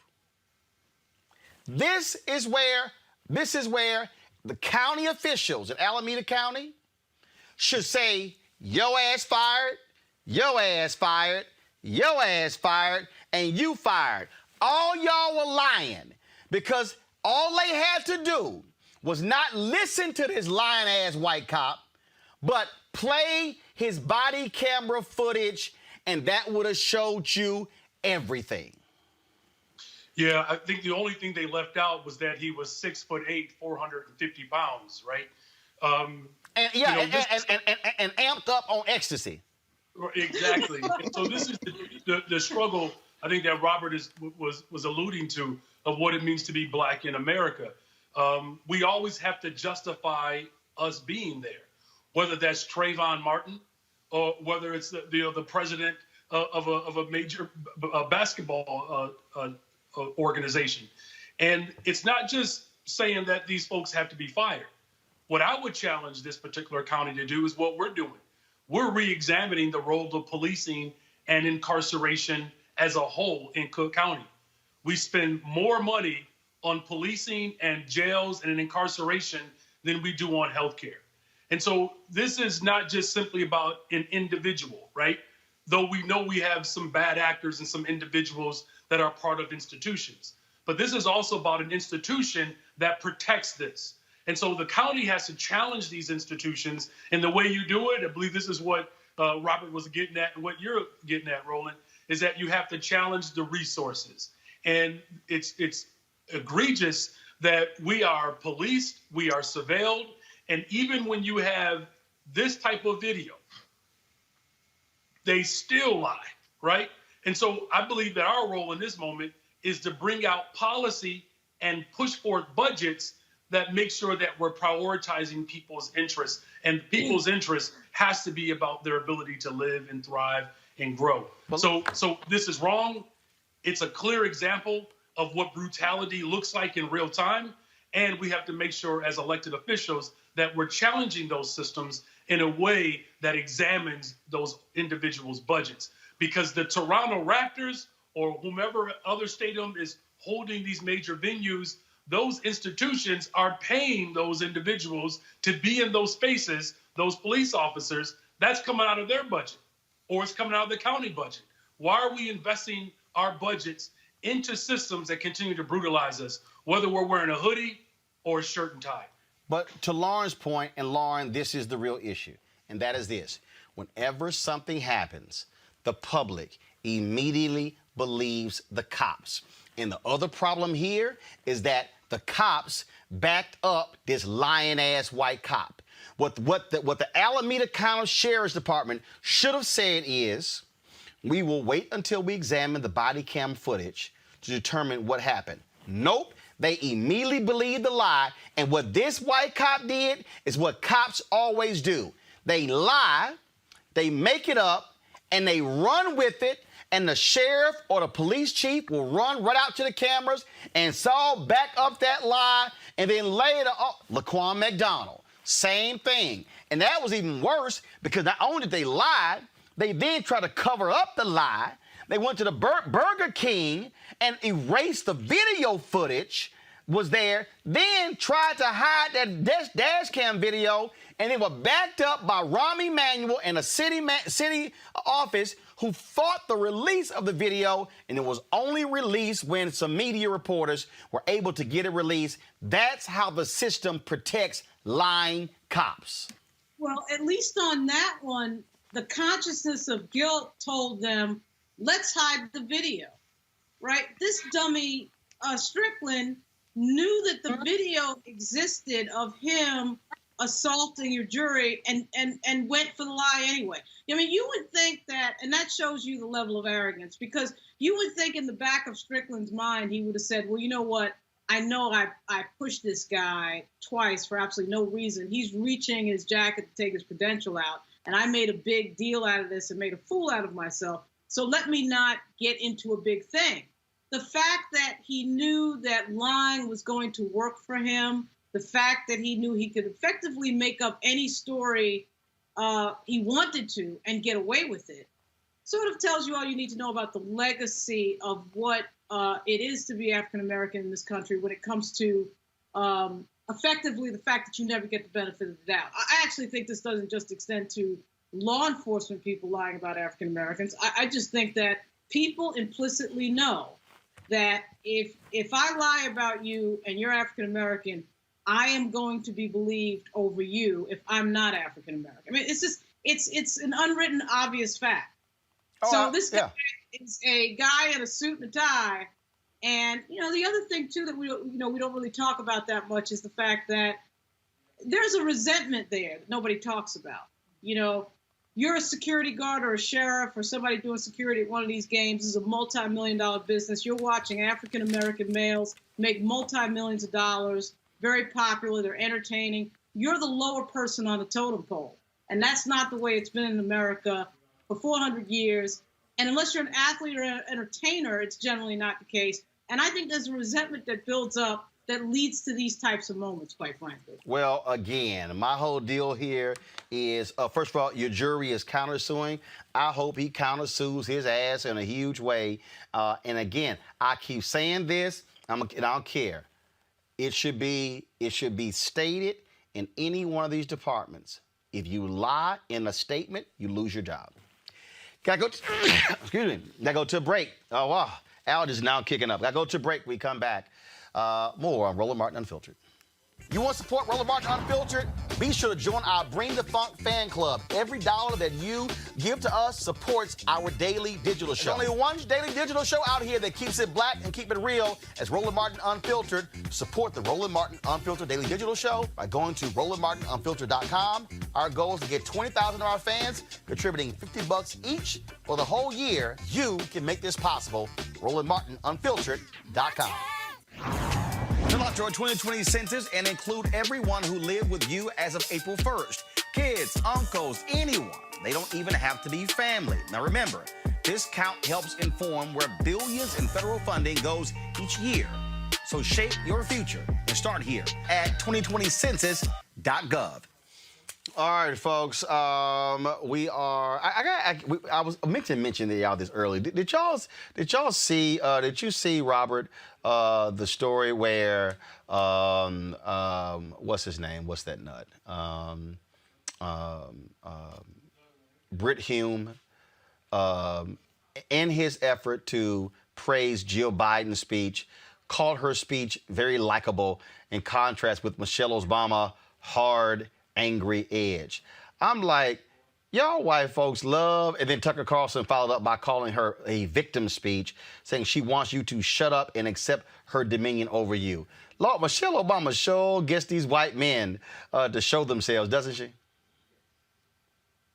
2024. The biggest fear on the right is that Michelle Obama will be running in 2024 for president, and they are doing their pre-buttal right now to try to create a narrative around that. What about running in 2024? No Republican beating that. What do you say in 2024? What say it again? Becoming 2024. Remember her book, Becoming Michelle Obama? Right. She went on the Becoming tour. Becoming 2024 is the biggest fear the Republicans have because you will lose. I don't know why she hates politics. She ain't running. Look, that is their fear. So they're trying to make sure they keep it that way by starting a negative narrative against her. They started when she was in the White House. They started before the White House. Glenn Beck was attacking her on the campaign trail. Look, you saw even conservative media after her speech, Big Mike was trending on conservative media because they've had this smear against her because she's a tall woman, that somehow she's a trans person. That is what Republican media is trying to do to sully her, just to try to keep her from ever running against them because they know she will have a 1984-style landslide victory, and that is the biggest fear of Republicans. So whenever you see these slurs against Michelle Obama, understand that it comes from a position of God-like fear of the Almighty, knowing what will happen if she decides to run for office, because it may eradicate the Republican Party the same way that the Whig Party went away, the same way that the Democratic Republicans went away, the same way the Federals went away. Michelle Obama can personally destroy the Republican Party, and that's what they fear. These people, these white boys, Lauren, it's the same thing, whether it's her, whether it's Senator Kamala Harris. Black women scare these white boys. That's why Trump is always attacking Maxine Waters, Frederica Wilson, why Trump is attacking Abby Phillips and April Ryan and Yamiche. Lord, black women just, even when they just open their mouths saying hi, the white boys are like, oh my God, they're attacking me. Yeah, well, it's women, and then of course, black women are supposed to be seen and not heard. That's been the legacy, I think, for a lot of these people. And they're just not used to people who are assertive and intelligent and forthright coming at them. And I think their worst fear would be a female version of Barack Obama. The male version is what got us the big flip out that resulted in Donald Trump getting elected. So imagine another Obama. That really is their biggest fear. And you can see that the cards that are being played now on the right, with some exceptions, obviously the Lincoln Project is out there, and some people, figured out how crazy the Republican Party has become. But I do think that Donald Trump, in the end, was a reaction, certainly to Barack Obama. It was a backlash to Barack Obama. So when they see, Michelle Obama out there hitting the home run with probably the best convention speech so far, they get fearful. I mean, you saw what happened when Barack Obama first got into office. Sean Hannity and Bill O'Reilly just went crazy. That's right. No. Sean Hannity, Bill O'Reilly, Glenn Beck. All them white boys, they just lost their mind. So I just, look, hey, here's the deal. You know what? I want to throw as many black women at them as possible, Brandon, so they can all go crazy. Well, I think it's that point about the moral clarity that the former First Lady has, Mrs. Obama. It's also who they bring with them. She's not only an effective orator, she's brilliant. And her ability to connect with voters in this moment is going to be critical. Whether or not she decides to pick up the mantle, I'm with you, Roland. I think that her disdain for politics just will be too much. But I think her ability to communicate to not just the base of the party, but the broader dynamic of what the Democratic Party brings to the discourse is what they are afraid of. And if Michelle Obama, as she has demonstrated, continues to speak truth to power, have access to voters, they're clear of what that means in places like Wisconsin, Pennsylvania, Ohio, Florida, of course, places like Arizona. Her ability to actually move voters is what they're actually most afraid and intimidated of. And I just want all y'all to stop sitting and bring, all y'all people who are watching, y'all, she ain't running, okay? Take this from me. This ain't what I heard from other people. This is what I know from her. She will never run for politics because she hates politics. Hell, she said it in her speech Monday. I don't like politics.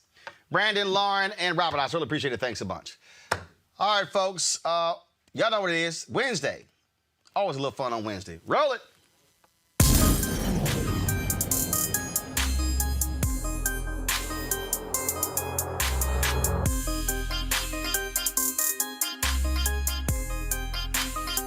All right, we always try to have a little fun on Wednesday, and things went a little viral when this video dropped on social media.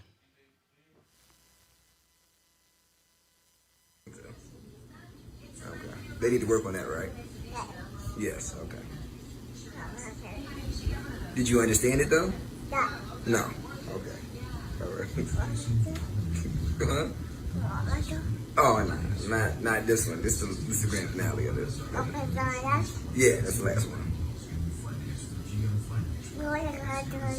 That's what I was wondering. I don't know what they're going to do next season because they did some stuff this time. Exactly what I was thinking. Oh, yeah. Right, don't bring that again. You know what I'm saying? Don't do the same stuff. You know what I'm saying? Yeah, I was thinking that, yeah. Yeah. Like, go somewhere else with that, but don't bring it here. You know what I'm saying? Yeah.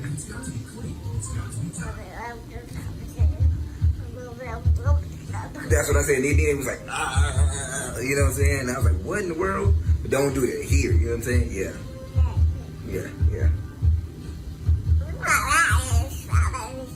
Really? I thought the same thing. We think a lot alike, huh? Oh, that's crazy. Right. All right, y'all. Joining us right now is father comedian DJ Pryor. What's up, man? What's going on? Okay. Okay, I think you're breaking up there. Say it again. What? DJ, you got that cricket Wi-Fi?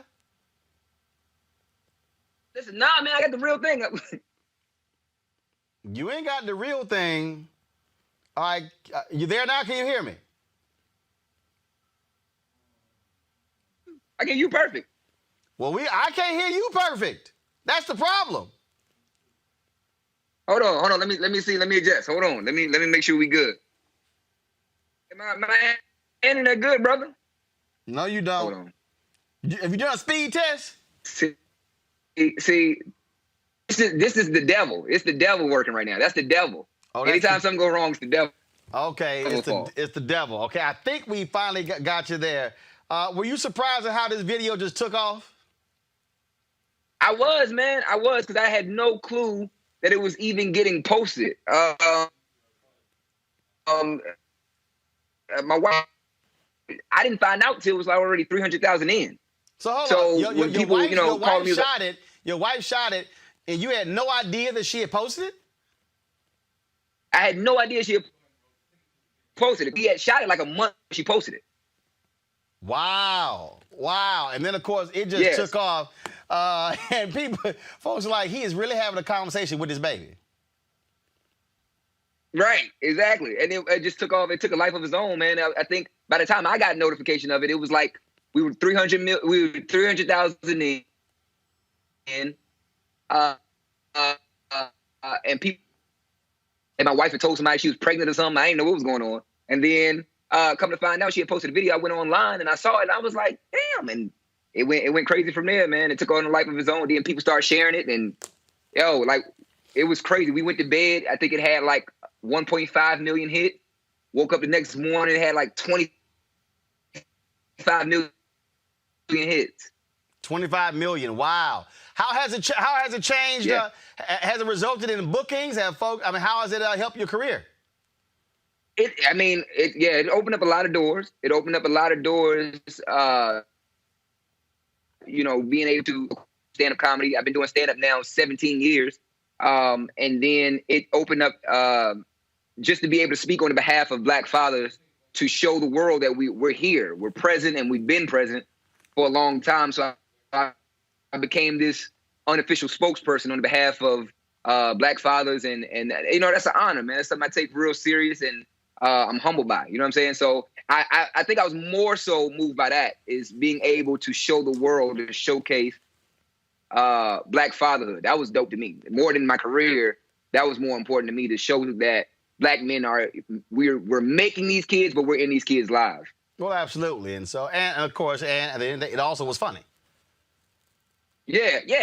So it gave the best of both worlds. It was like showing I can act and I can, be funny, but then it was still showing that I'm a dad and got to show my sensitive side. And it did all of the above, man. So it was dope. It was a dope experience, man. And then Will Smith got a hold of it, and that's when it took off, man. And when he got a hold of it, and it was gone after that. It was like, yo, that Will Smith got it. And I was like, oh yeah, like that's it. And then I ain't gonna lie, I choked up a little bit when I heard Will Smith share that. I was. Have you heard from Will Smith? Hold on, you're breaking up again. Will Smith. I said, have you heard from Will Smith? Can you hear me? Yeah, go ahead. Not personally, no. Not personally, no. But some of his team, yes. I've dealt with a lot of his team, but I haven't met him personally. Gotcha. So you heard from his team? Yeah, I heard with his team. I went and actually met with some of the members of his team to work on a project that you'll be hearing about here soon. Ah, okay. That's a pretty good thing. That's a pretty good thing. Yeah. Well, yes, man. I'm blessed. Well, it really was, like I say, a pretty funny video. We saw it, loved it, cracked up laughing, and certainly had a good time with it. So that's why we had to get you on the show. And I was sitting here. I'm trying to. I appreciate you, man. I was sitting here trying to see if we could arrange a phone call, but he ain't answering the phone. Customer you are calling. Yeah, I was calling. Oh man, you was calling. I thought I was going crazy. I was like, do I hear somebody? It's ringing in my ear, but I wasn't gonna say nothing. Yeah, I was calling Will Smith. So hold on, let me do this here. So I'm gonna do something different right here. Give me 1 second. Let me see if I can do this. All right, no, guys, hold on. Here we go. All right, calm down. I hear everything, control room. People, my control room, they think they can say stuff and like I don't hear. That ain't how that work. I hear everything. All right, so we're gonna do this here. We're gonna put it on video. All right, here we go. Hey, Will, remember that brother DJ Pryor, that video you shared of him talking to his son? That's him right now. He's on my show. Hey, y'all, roll the video. There you go. So, Will, you said he ain't talked to you. I was trying to call you on the show. And so I wanted to surprise him there. So hope all is well with you and Jade and the fam. Tell him what's up. And so DJ Pryor, hopefully Will will hit me back, and then we'll try to connect y'all. Oh, my God. Yo, Roland, you just did a move on me, man. I'm not going to cry. But I want to. Well, you know I'm going to, but you got me. Like the Master P, like the Master P movie. If you got the hookup, You got the hookup. DJ Pryor, man, I appreciate it. Good luck. Let me know how it goes with the project and Will Smith's team. Thank you so much. I appreciate you. All right, bro. You take care. All right, folks, that is it. I gotta go. I gotta do a speech literally for the Boston Alphas right now. I want to do this here. They have. Hold up. First of all, let me send this thing to Will Smith. They have an event going on. It's a Zoom event. It's a fundraiser for their Edward Brooke Scholarship. Of course, Edward Brooke was the first African-American elected to Congress since Reconstruction. And they are putting this event on. It's a fundraiser for them. Y'all go ahead and show it. This is what it is right now. And so they are, I'm about to give the keynote speech. So literally when we hang up right now, I'm about to do that. But if you want to support this scholarship fund, if you want to support the scholarship fund via Cash App, normally right now, I'm always do our Bring the Funk fan club. But if you want to see it, guys, go right, pull it up. So this is the Cash App. So I can do this here because I think on the TV, y'all could just go ahead and just hit it right there with your phone. If you just turn on your camera, and then what it'll do is it'll actually take you, put on your camera, it'll read this scan code and take you right there. If you want to support the Senator Edward Brooke Scholarship Fund, just Cash App them at $Boston Alphas. $Boston Alphas. Again, I'm about to in a second do their Zoom scholarship fundraiser. I'm giving the keynote speech. This is it right here. They have folks who are registering, and then of course, if you want more information, if you want to give some other way, if you want to reach out to them, the email on here is EWB Edward William Bob 3 Foundation @gmail.com. That's EWB3 Foundation @gmail.com. So if you want to send a donation, and again, it's a scholarship fund for brothers. And it's put on by the Boston Alphas and the Edward Brooke III Educational Foundation. And so I'm about to do that in a second. So I thank you, all of you who are watching today's show. I will see you guys tomorrow right here on Roland Martin Unfiltered. We're going to have a full breakdown of Senator Kamala Harris's speech tonight.